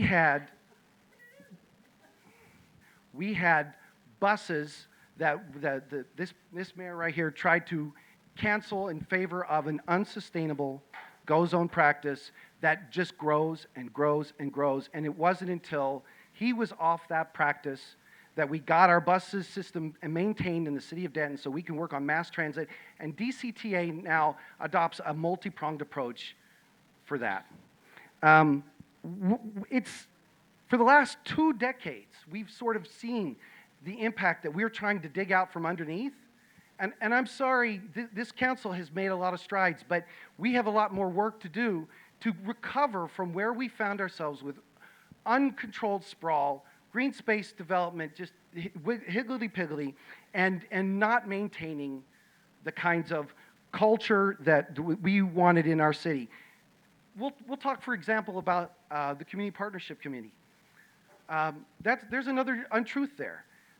What we ran into was members of that committee voted to cut off arts and jazz programming and other arts programming. Go look at the minutes. I voted to fund all of those at 90%. If we had done that, arts and jazz wouldn't have had to move. I'll just be honest with you. So in terms of where, for this meeting, what are we talking about? We're talking about how does the fire service do its job efficiently and well.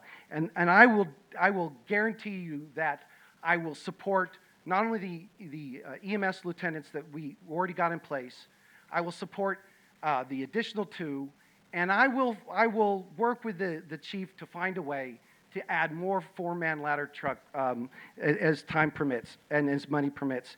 I think what we talked about earlier with the retirees, making them parity, I think we pretty much had agreement on that.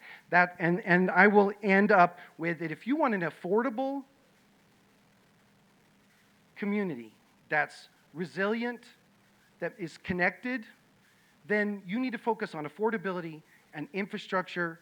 You need to focus on the inherent driving of the creative nature of Denton, arts, science, engineering, nursing, teaching. These are what drive our economy in this city. And we can define pipelines that work better to make sure that that innovation is carried through and provides opportunities for folks to stay here in Denton, to form families with Denton, and live their careers here in Denton. Thank you, Dr. Beck. Angela Brewer. Thank you so much. So when I was deciding whether I was going to run for mayor or not, I was really thinking about like what is it that I bring to the table that's different than what we've experienced before and different than what the other candidates have to offer. And I think that what I bring to the table is good listening skills, collaboration, and the ability to unify people. And we've seen tonight the exact reason why I did decide to get into this mayor's race, because I knew that skill set was so needed in our community today. We've watched a city council that is dysfunctional, who spends more time arguing with each other and poking each other and honestly behaving like middle school girls than it does taking care of the city's business. And we've seen that performance here on the stage tonight by the two incumbents who are on the stage. I got into this race for mayor because I think this city is ready for a breath of fresh air. I think we are ready to move in a different direction that is about unity and coming together and making a clear plan for what we want our city to be as it grows and develops. That's why I ran for mayor. That's why I would love to have your vote and your support. One of the problems that comes from dysfunction and disunity and argument is the fact that you start to lose the plot, right? And I think that's part of what we just witnessed in these two closing statements, is a couple of guys who kind of lost the plot of why we are in this room tonight. We came together tonight at the invitation of the Firefighters Union because they wanted to talk about the future of our community and what it is we can build in Denton together. That was the plot. The plot was about our neighbors and our community and coming together and collaborating. That's what we should be talking about in our closing statements. So, having said that, setting up what I plan to say in closing with y'all tonight, I want to tell you about my cousin. My cousin was a gentleman named Joe Huffman. I don't know if there are any of our paramedics or EMTs in the room who maybe knew Joe back in the day. Joe was the head of the Texas Ambulance Association for a while in the 90s, and he was a long-time EMT ambulance guy. Joe passed away from leukemia when he was 65 years old in 2019. His funeral service was one of the most profound experiences I've ever had. There were about 50 ambulances from around the state of Texas that showed up for his last call. And we had a procession, is that what that's called? When you drive down the road, the procession of 50 ambulances leading the way to the cemetery where we buried my cousin Joe. And I couldn't help at the beginning of our session when Clay was referring to the kinds of long-term health problems that firefighters deal with because of the service that they've been willing to give to their community, because they show up at work every single day saying, I'm going to put myself at risk so you get to go and have a peaceful sleep tonight. I'll be watching so you don't have to. I don't know if you've ever been to a funeral service for a paramedic or a firefighter, but one of the things that they do is a last call. So one of the ambulances was pulled up next to my cousin Joe's graveside, and over the radio, they called for him, and there was silence, and they called for him again. And then they relieved him of his duty before we laid him to rest. It was one of the most moving experiences of my life, seeing that community of paramedics and EMTs gathered together to pay respect and honor to my cousin that way. And I believe that we have to come together as a community to respect and honor one another in a similar way, and to always put our first responders first. To know that when we're thinking about those wants and needs as we move through a city budget or through our planning for the future, that our needs are always safety first and infrastructure second, and we have to stand with our firefighters. Y'all were there for my mom. I appreciate you so much, and thank you for being here tonight. Thank you, Angela. Shannon, Miss Shannon Childs. Thank you all. Thank you, Denton Firefighters Association. Thank you, Dan Silverleaf. I want to start by saying you can find me on Facebook. I'm Shannon Childs. Surely most of you are on there participating in Denton Downtowners or Around Towners. I would love for you to be my friend. And that just speaks to the heart of what I'm up here for. I believe in community building. I believe that community building leads to change, and not just on a surface level, an economic level, a physical level, and even an artistic level. Something I was thinking about that I heard earlier was this idea that if we bring in more jobs that are higher paying, like I might be able to live some sort of more fruitful life. But the fact of the matter is, I like the job that I have now. I like working with underserved students, and I want the city to be more affordable for people like me who enjoy having service jobs and want to give back to others. Something I've been thinking about lately. Aw, thank you. Something I've been thinking about lately, and Erica Garland might actually come for me for this. Hopefully, I'm pretty confident this is true. A couple years ago, I watched a whole show that explored how there have been so many times when a plane has literally crashed because a co-pilot was terrified to speak to the pilot. And I think that that is something that we are seeing in this city, that our community members, it's not even just that they're fearful, it's that they don't feel that they will be recognized or heard when they reach out to their council.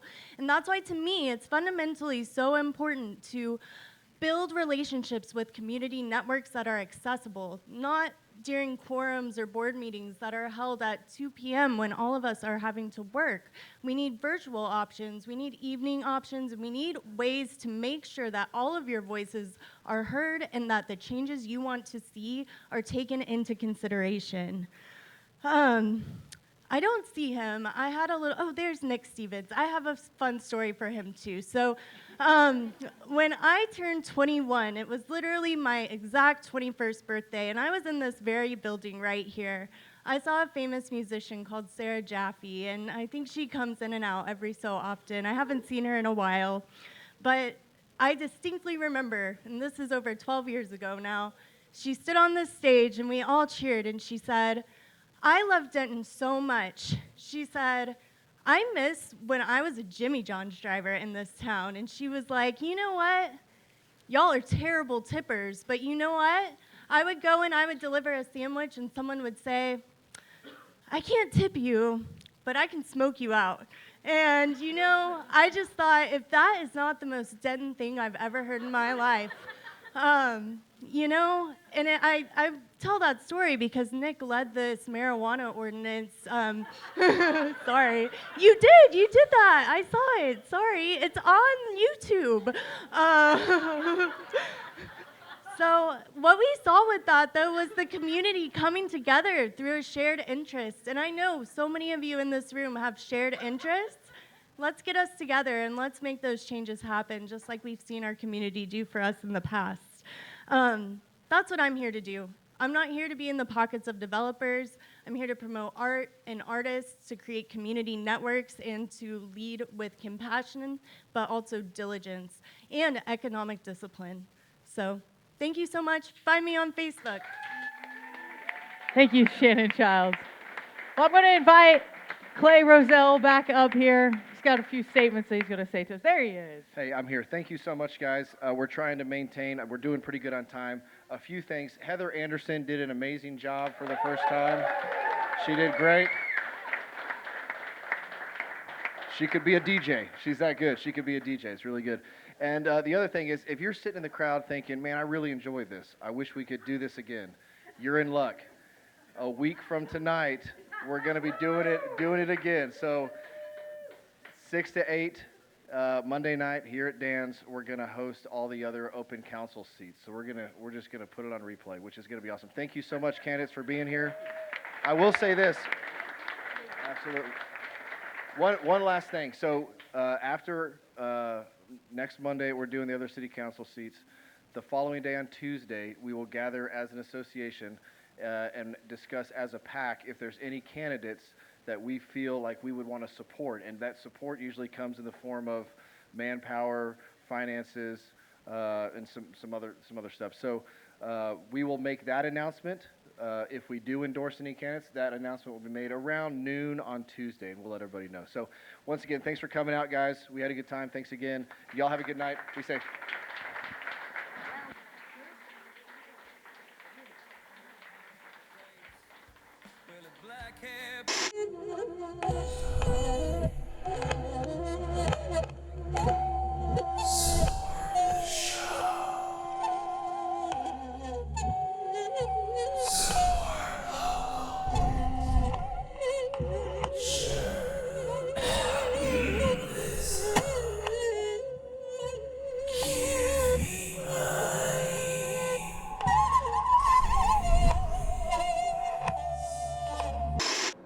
Like Superman, like Wonder Woman, like Batman, he is enjoying wider circulation now than at any time in the last quarter century.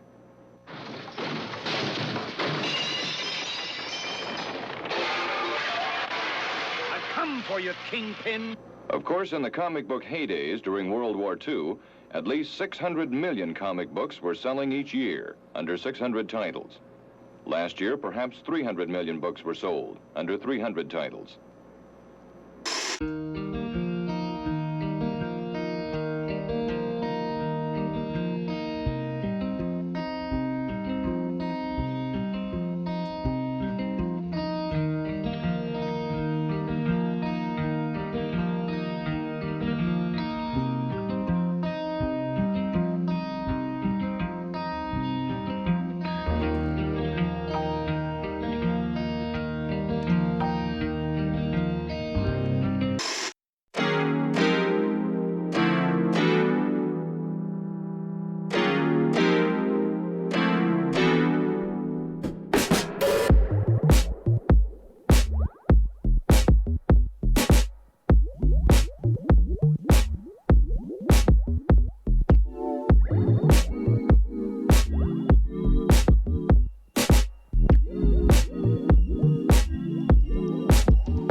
Sam was able to race his horse, jump on the train. I mean, they do it in movies now, but it's really stupid, okay?